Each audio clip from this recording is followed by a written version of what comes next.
Shamatha retreat. Maybe we just start with a few logistics before we begin. The schedule, you may be being told the schedule, but just to run through that very briefly again before we begin. So this morning we're going to have 2 sessions, each one an hour 15, so the first one from 9:30 till 10:15, then half an hour tea break, and then 10:45, 11:15 till 12:30, the second sessions, and then lunch will be 12:30 to 1:30, and then we're going to have 3 sessions this afternoon, each one 1 hour long, so the afternoon sessions will be 1:30 to 2:30, half an hour tea break, 3 o'clock till 4 o'clock, then half an hour tea break till 4:30, and 4:30 to 5:30 will be the last session, so we'll be finishing at 5:30 today. Then tomorrow, the morning sessions will be the same, starting at 9:30, 2 sessions till lunch, same time for lunch.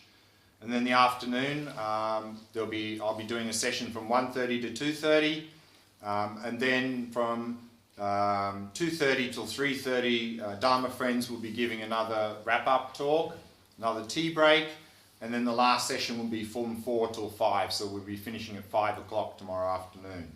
So that's the structure of this retreat. So since we're going to be doing, of course, a lot of meditation in this retreat as well, so hopefully you've all switched off your mobile phones. If you haven't done that, do that now. It's a bit annoying if it goes off in the middle of a meditation.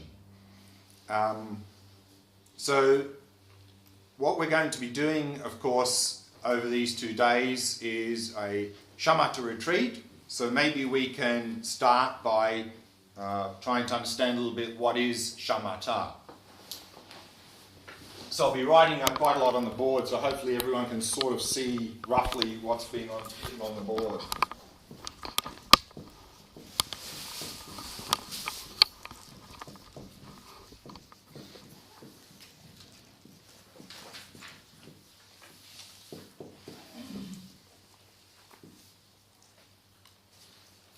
The word shamatha is a Sanskrit word which we can break into 2 parts, shama and ta.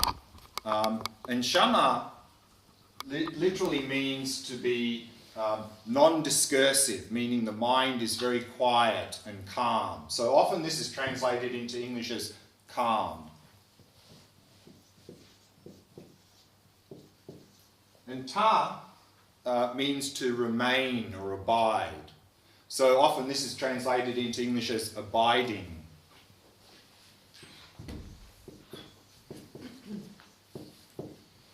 So often you find shamatha is translated into English as something like calm abiding. So as the name suggests, it's a mind that is calm and abiding on a single object. So shamatha is a concentration practice. It's a practice to develop a calm, clear and focused mind. So this is what we are going to be looking at over these 2 days, this practice of shamatha, how to cultivate a calm, clear, focused mind. Now, why is this important? Within Buddhism, of course, shamatha practice is one of the core practices. In all Buddhist traditions, we can talk about 3 core practices called the 3 higher trainings.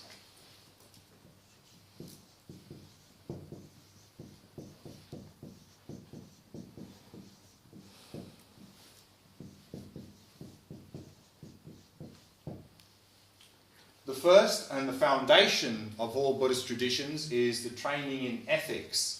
And ethics, of course, here means to give up harming others, abandoning non-virtuous, harmful actions. And on that basis, then the second core practice is often in English called concentration.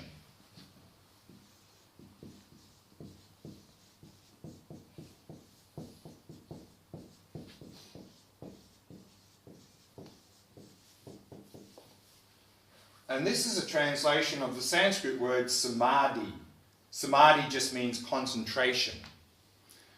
And with this practice, we are trying to, as I said here, trying to develop a calm, clear, focused mind. Now, in this training, concentration training, we can develop many levels of samadhi in the Buddhist spiritual path. The minimum level of samadhi that we need to develop in the spiritual path is shamatha. So shamatha is a particular level of samadhi, and that's the one we're going to be looking at in this retreat.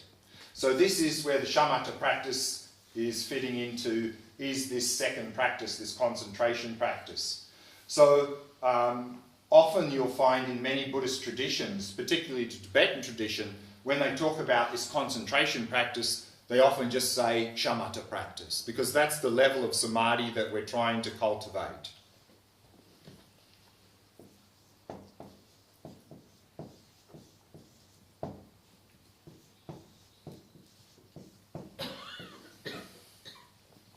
And the third core practice is the wisdom practice, in Sanskrit prajna.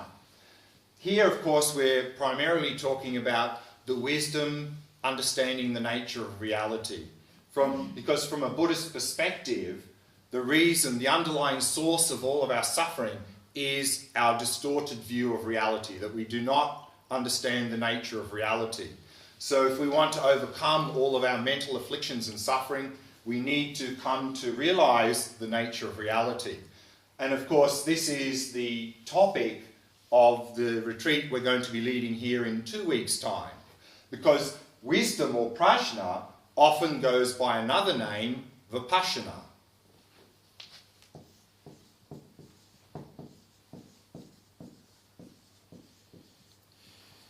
Again, this is a Sanskrit word. I think probably most of you are more familiar with the Pali word, vipassana.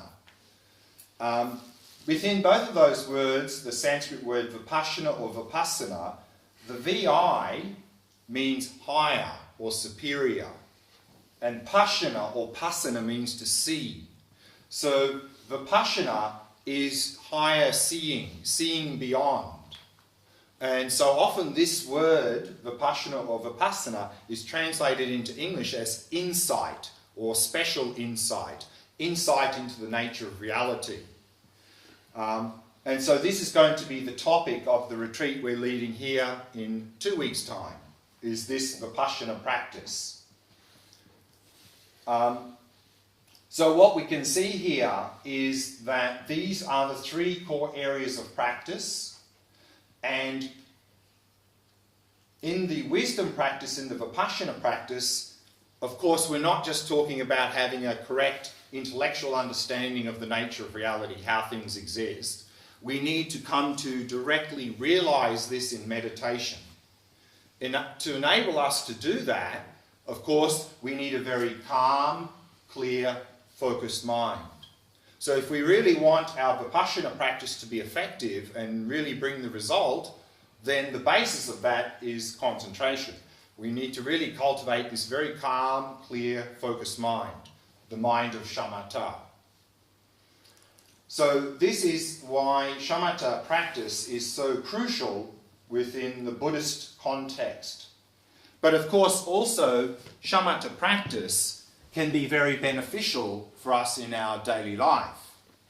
Because shamatha practice is really about developing our attention skills. So of course now generally our attention skills are not very good. And we're caught up in a lot of dullness, distraction, agitation, which means, of course, in that state, we're not very effective in anything we do in our life.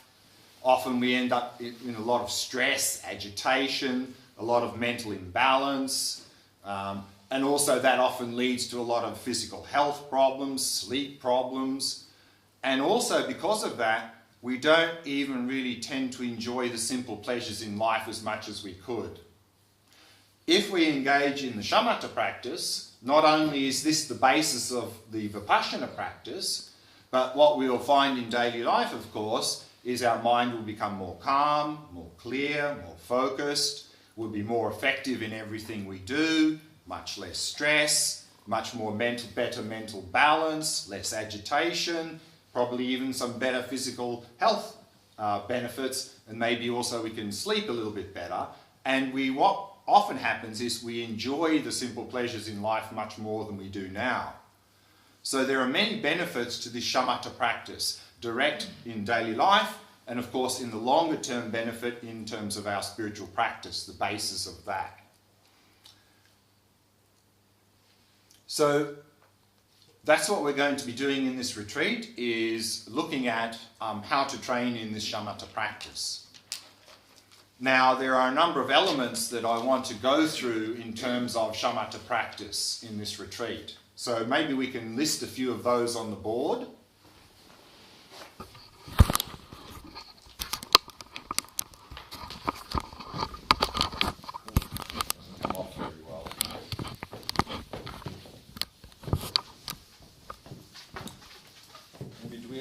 Spray? I'll have a look.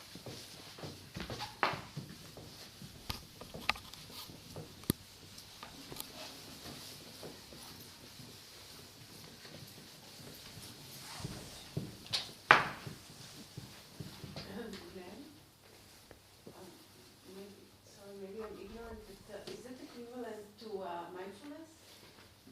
That's coming up. So mindfulness, of course, is very popular these days, and this is of course going to be one of the main things one of the things I'm going to be talking about this morning, because mindfulness is the main tool that we use in the shamatha practice, and we're going to look at what mindfulness really means in a Buddhist perspective, and then actually see that the way that that word mindfulness is used in a lot of modern day mindfulness traditions is a little bit different.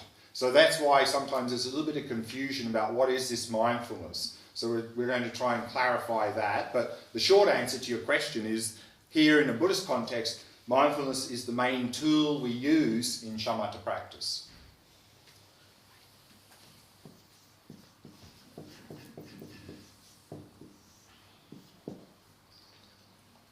Now, of course, when we talk about practice in general, there are two parts to practice.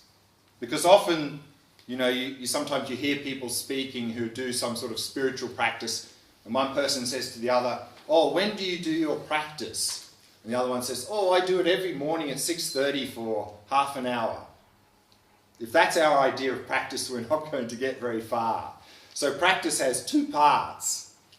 The first, of course, is actual meditation.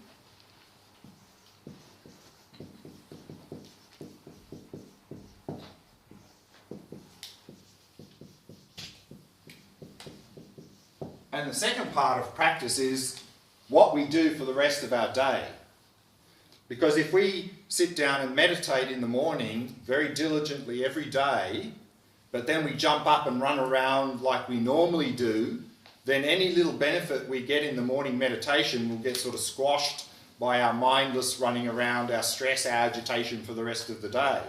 So if we want our practice, whatever that may be, and here of course in this retreat we're talking about shamatha practice, if we want any practice to develop, we need to meditate, internalize, but then we need to integrate that into our daily life if we want to be effective. So we're going to be looking at both aspects in this retreat. We're going to look at the meditation practice, but we're going to also look at how to integrate this into daily life so that we can really gain benefit from this practice.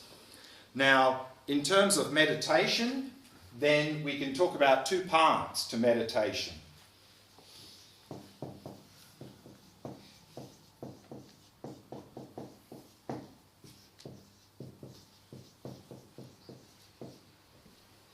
Two parts to meditation. There's the preparation and then the actual meditation. And again, here often people don't get the benefit from meditation because they sort of leave this first part out. Just flop down on the cushion and start meditating.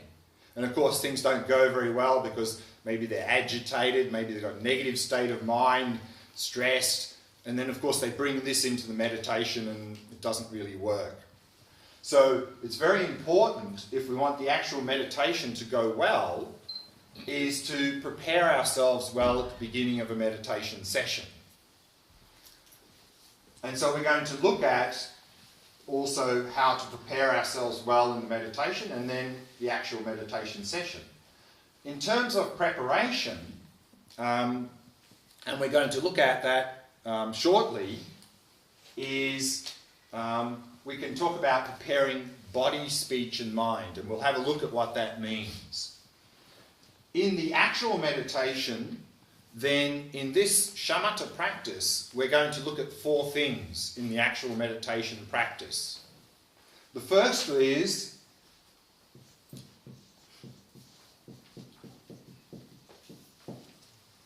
what qualities are we trying to develop or cultivate in this practice? And then, of course, in this practice, we are trying to develop single-pointed concentration. So we're focusing on an object, but what object should we focus on? So that's the second point we're going to look at. What can we focus on in this practice? The object.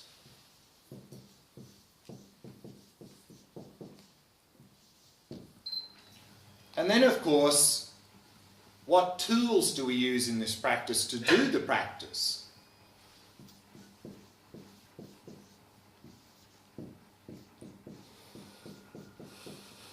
And lastly, we're going to look at faults. What sort of faults can come up in this practice and how do we overcome these faults?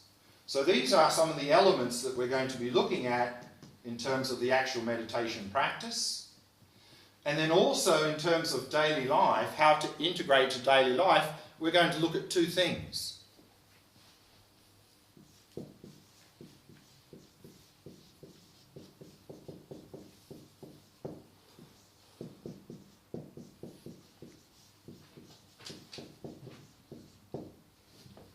We're going to look at what's called preconditions and integration. Preconditions is talking a little bit about what sort of lifestyle is going to give an effective basis for this practice. Because unfortunately, particularly in the Shamatha practice, what we find now in the modern society, of course, as we just mentioned here, this idea of mindfulness is very popular. Good. But unfortunately, how it's being presented is without any of this integration or preconditions. And so people are very stressed and agitated. They do a little bit of mindfulness practice, and for 10 or 15 minutes or half an hour, they feel more calm and relaxed. Oh, that's good. And then they jump up and run around and stress again. And so that mindfulness practice is not very effective because we've got a very dysfunctional lifestyle. So if we want really that practice to benefit, we need to look at our lifestyle and see whether it's conducive, and maybe we need to adjust a few things. And then, of course, we also need to look at how we can integrate this practice into our daily life as well. So we're going to be looking at these 2 aspects. This one we're going to look at this afternoon, and the integration tomorrow afternoon. So that's sort of some of the elements that we're going to be covering in this 2-day retreat. So what I'd like to do now is start by having a look at preparation and start to look at some of the actual practice, and then we're going to start to do some meditation practice. In terms of preparation,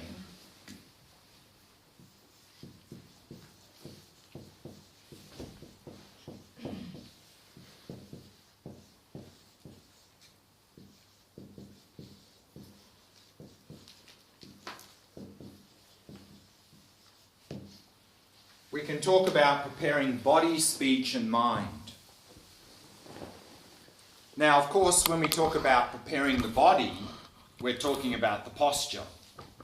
So it's very important to set up a good posture for the practice. We want to really get to a point where our body's not creating any interference in our meditation. So there are a number of points that are helpful, important in terms of posture. But to keep it very simple, what we can say is that there are two main points to be aware of in posture. One is to keep the back nice and straight, because if it's not and you're sort of hunched over, then there's a very much chance we're going to get very drowsy, sleepy and dull. And also, at a more subtle level, if we don't have the back straight, then you'll find that subtle energies in the body get a little bit blocked and don't flow very well, and that creates disturbances in the mind as well. So to have the back nice and straight, and then the second point is to have the body completely relaxed, completely at ease. Within that, there are a couple of things that are helpful to be aware of in terms of posture. One, of course, is what to do with the legs. Now, generally in meditation, in Buddhist context, the most stable posture with legs is full lotus. Feet on opposite thighs. Many of us, of course, not very flexible, very difficult to do that. Another option is to do a little bit what's called the half lotus. So half lotus is one foot on the thigh and the other one underneath, a little bit like this. Some of us find that also very difficult. Then, of course, another option is simply have legs crossed. Now, often, two things with that. One is when people begin and they're not very flexible in the hips and so forth, they sit cross-legged and they're sort of sitting here like this. Now, this is going to make it difficult because what happens, of course, is we get a lot of strain in the lower back, so people complain about a lot of lower back pain, and of course it's not very stable, we're sort of all over the place. So if we sit cross-legged and our knees are up in the air like this, it's a sign we're very stiff, and what we need to do is sit on more cushions. More cushions until the knees are at least level with the hips, ideally touching the cushion. So if they're touching the cushion, then we have 3 points of contact and that's very stable. So more cushions here, and then you can also even tuck something under each knee, and then that makes it much more stable. So, and also if you put more cushions here, you'll find your back becomes more naturally straight. If you don't sit on enough cushions and you're very stiff in the hips, what you're always finding is you're always straightening the back in meditation, and then after some time your lower back starts hurting. So that's a sure sign we're very stiff in the hip area. We need to sit on more cushions. So just keep jacking them up. Don't worry if it's even like this. So have enough cushions so that the knees are at least level with the hips, ideally touching, and that the back is naturally straight. You're not straining to keep it straight. Also with the legs, cross-legged, often people when they sit cross-legged find that sort of cuts circulation and one or both legs go numb. For that, what you can do is keep adjusting a little bit and find sometimes people put a little cushion under here or there and that helps. If it doesn't, another option is to do a little bit the Burmese posture. Instead of crossing the leg like this, you have one leg in front of the other.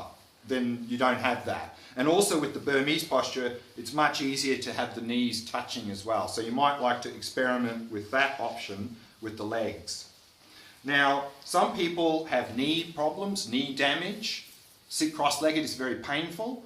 Then another option is, you may have seen these little meditation stools where you tuck your legs underneath and you're sitting with the legs underneath. So you might like to experiment with a meditation stool or sit in a chair. Perfectly okay to meditate sitting in a chair. Also, sometimes people have back problems and sitting in a chair is even painful. If that's the case, or maybe you have some injury or you're sick or something, then another option, of course, is to meditate lying down. What's in yoga called the Shavasana, the corpse posture. Flat on your back, lying flat on your back, hands to the side.